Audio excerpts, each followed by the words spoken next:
শনিবার পর্যন্ত hit alert জারি করেছে আবহাওয়া অধিদপ্তর। এছাড়া আগামী 5 দিনে বৃষ্টির কোনো সম্ভাবনা নেই বলে জানানো হয়েছে।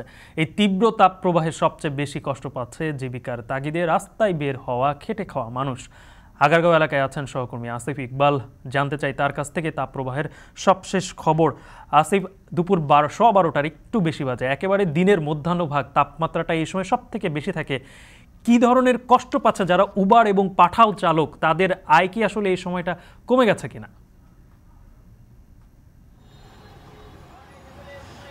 গালিব একদম ঠিক বলছেন যে দিনের একবারে মধ্যভাগে আমরা আছি।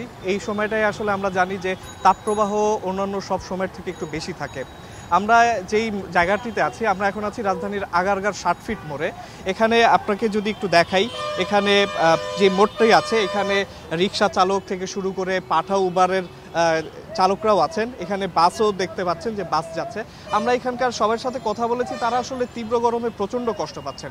বিশেষ করে রিক্সা চালক এবং পাঠাও উবারের যে চালকরা, তারা রিক্সা চালকরা বলছেন যে তারা আগের থেকে তাদের যে পরিবহন ক্ষমতা বা তাদের যে যাত্রী পাওয়ার সংখ্যা সেটি অনেকটাই কমে গেছে। সেই জন্য তারা অনেকক্ষণ রোদে বসেও আসলে কাঙ্ক্ষিত যাত্রীটা পাচ্ছেন না। আর আমরা পাঠাও উবার চালকদের সাথে কথা বলেছি, তাদের অভিযোগও খানিকটা এমনই যে তারা বলছেন যে অনেকক্ষণ ধরে আসলে এই রোদের মধ্যে ধাতব যে বাহনটি তার উপরে বসে থাকাটা যেমন তাদের জন্য একটি কষ্টকর ব্যাপার হয়ে যাচ্ছে, তেমনি অনেকক্ষণ বসে থেকেও আসলে তারা সঠিক যাত্রীটা পাচ্ছেন না। সেক্ষেত্রে অনেক ক্ষেত্রে সেই জন্য তাদের আসলে যে অ্যাপসটি আছে, অ্যাপস ভিত্তিক যে অ্যাপসগুলো আছে, এই মাধ্যমগুলো, সেগুলো এড়িয়ে তাদের আসলে ভাড়ায় আসলে যেতে হচ্ছে এবং সেক্ষেত্রেও তারা আসলে ন্যায্য যে বা ভাড়াটা পাচ্ছেন না এবং সঠিক পরিমাণ যাত্রীটাও পাচ্ছেন না।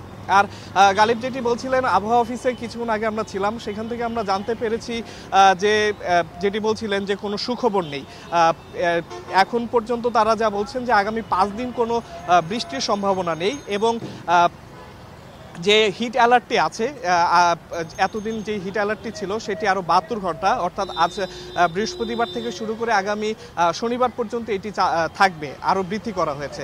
এর ফলে যেটি তারা বলছেন যে তাপমাত্রার পরিমাণটি আরও বৃদ্ধি পাবে এবং এর ফলে হয়তো জনগণের যে দুর্ভোগটা সেটিও হয়তো আরেকটু বৃদ্ধি পাবে।